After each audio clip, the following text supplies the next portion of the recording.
Welcome to the Bearded Garage. I got a 2010 Toyota Camry SE on the lift today.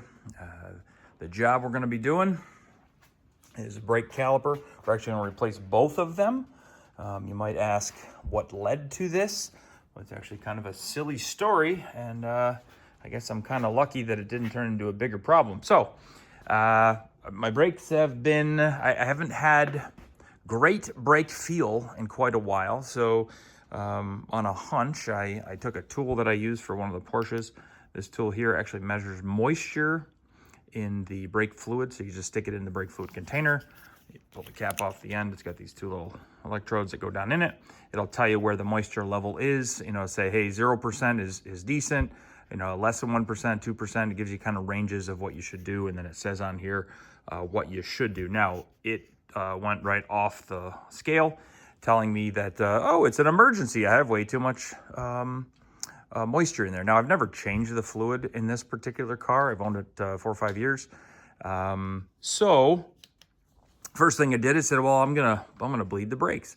And I get it up and I take a look at it and I go to grab the, oh, where's the brake bleeder?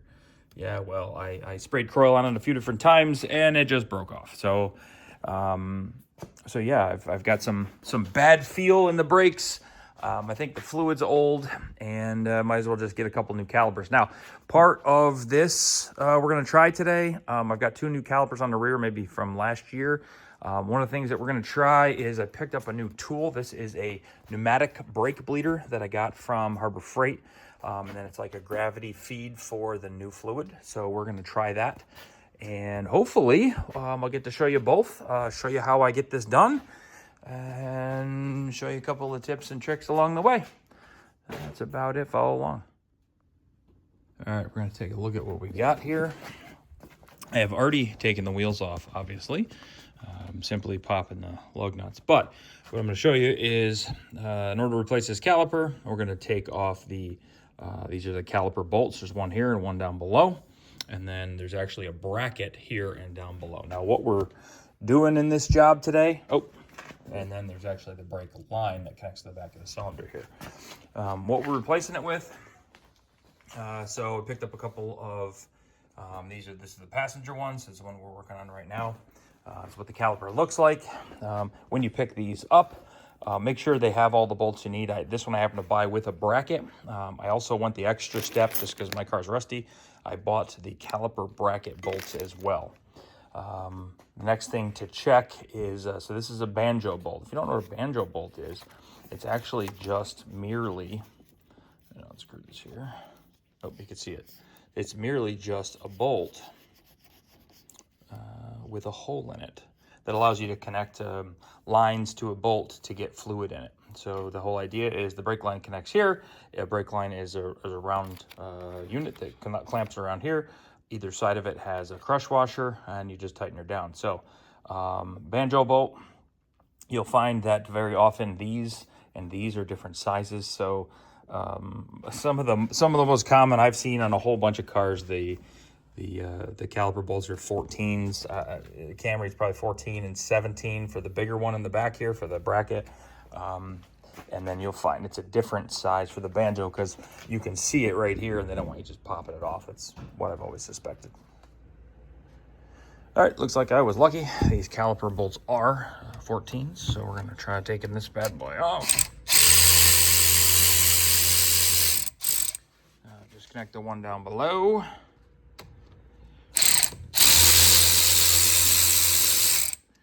Now, I broke the bottom one free before here, and then I decided I'd probably just record it. I'm going to pull both of these out. I'm going to pry this piece of the caliper apart. I'll show you how I'm doing that. Now, on this job, because the rotor's in good condition and the pads are not that old, I'm going to actually make sure that we put this pad back on the front and that pad back on the rear. We're going to save them and actually put them in the new caliper in the right order. So you can see this caliper starting to come apart. All we're going to do is pull it out. All right, now we can grab a wire and we can hang it up above here. I don't like to just let them sit here, but I'll grab a wire and hang it to make sure it stays safe. and then we can take the bracket off. Okay, so we got, now we're gonna pop the brake pads off. Probably just a little push. I don't want to break these because they will, you can break the backing from the pad pretty easily. All right, I'll pull these off and mark them, and then we're good to go. All right, I've taken a simple piece of 6-gauge wire. I have some of this laying around.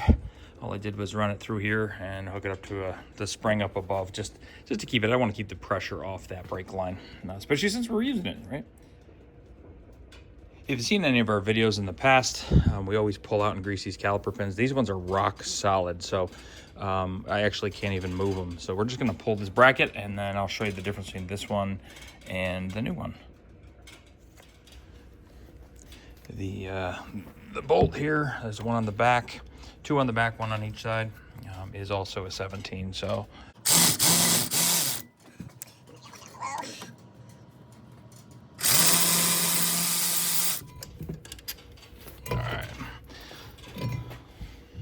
All right, I've disassembled the bracket from the new caliper, and you'll see these don't move, but these move pretty easily. So these go in and out. This is what your caliper slides in and out on, right? So when you step on the brakes, that goes in and then slowly goes in and out. So we're going to screw the bracket on with the new bolts that we got, and then we'll slowly put everything back together. Actually, what we'll do first is, if you notice, one of the things that we're missing here is, you see, we've got the not called brake shims, but the brackets for the pad. So we'll put those in first. And that came in the kit with the new ones. We're not going to reuse the ones that are there. So put those together, put those in, and then we'll put the bracket on. All right, we put the pad clips in here. Make sure they're the same as the ones on there. And then, as you see, we'll just put this slides on here. All right, next thing I did is I took the caliper, swung it out of the way. I want it out of the way so I'm not getting brake fluid, which is incredibly nasty and caustic. I want it out of the way of the clean bracket and the clean caliper. And then what I'm gonna do is, you can see I just cracked it loose. I'm gonna undo it. As soon as I undo it, it's over top of my bucket. I am going to replace the banjo bolt and the washers on it. So I'm going to try to do it kind of quick so that I don't have to worry about it making a big mess. All right, so this fat guy stood in my way the whole time in front of the camera, so you can't actually see what he's doing. So he removed the banjo bolt. Turns out that the old caliper was actually hanging in the way, so pulled it out of the way, dropped it down in the bucket just to get it out of the way, hung the new one up, and then reconnected the banjo bolt.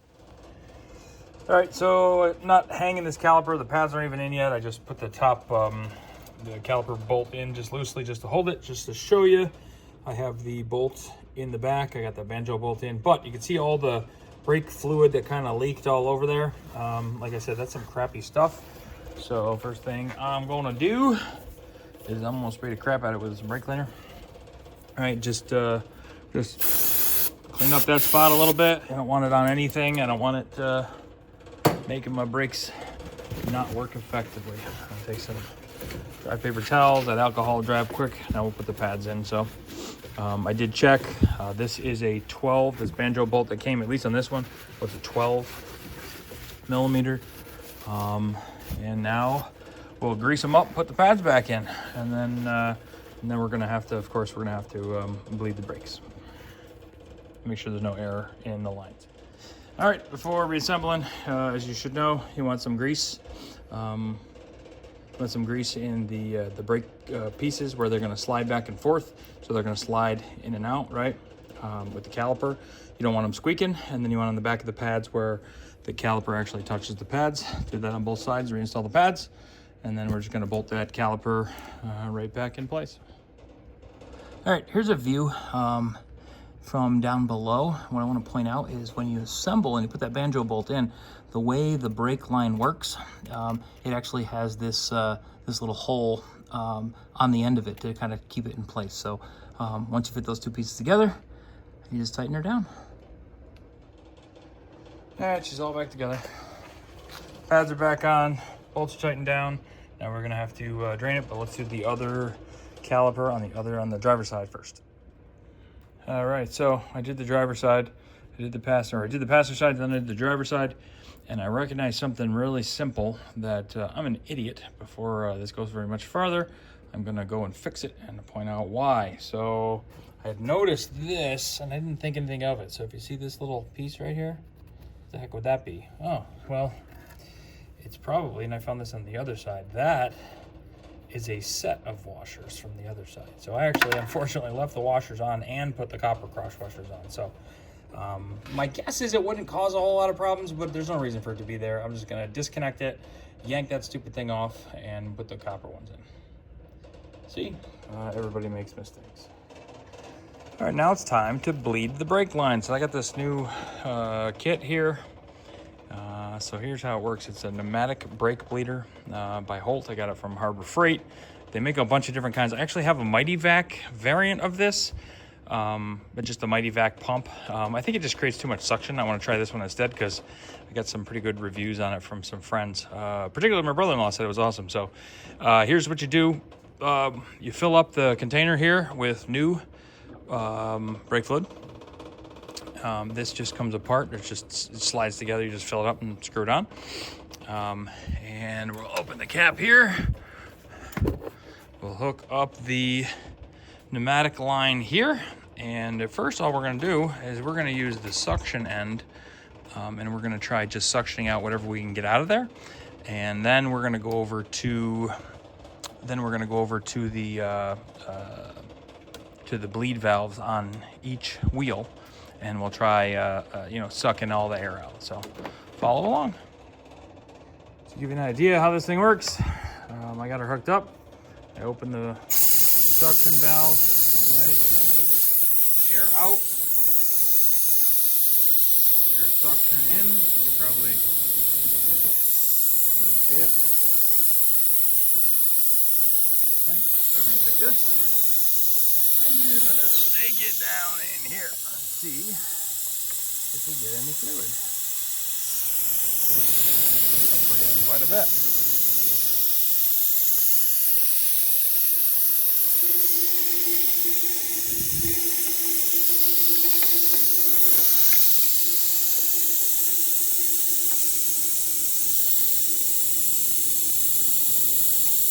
All right, so it looks like we got it all out of there. And it's cleaning itself up because it keeps sucking. Fun. All right, so I'm gonna turn this off. Then we're gonna put this. See how that's how it comes apart. We're gonna put this on top. Back here.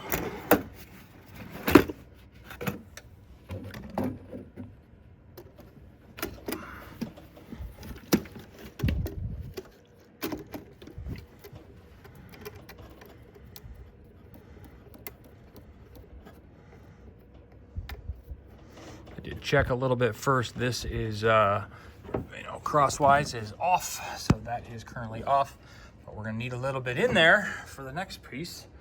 Disconnect this. And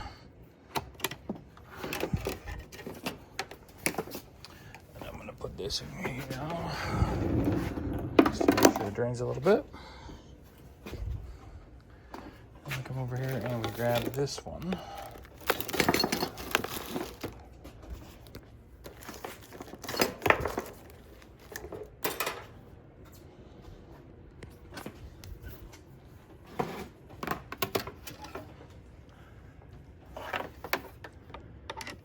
This in here, and we're going to use this tool on the brake bleed valves. But at first, we're going to open up this gravity feed and let a little bit of fluid in and see what happens.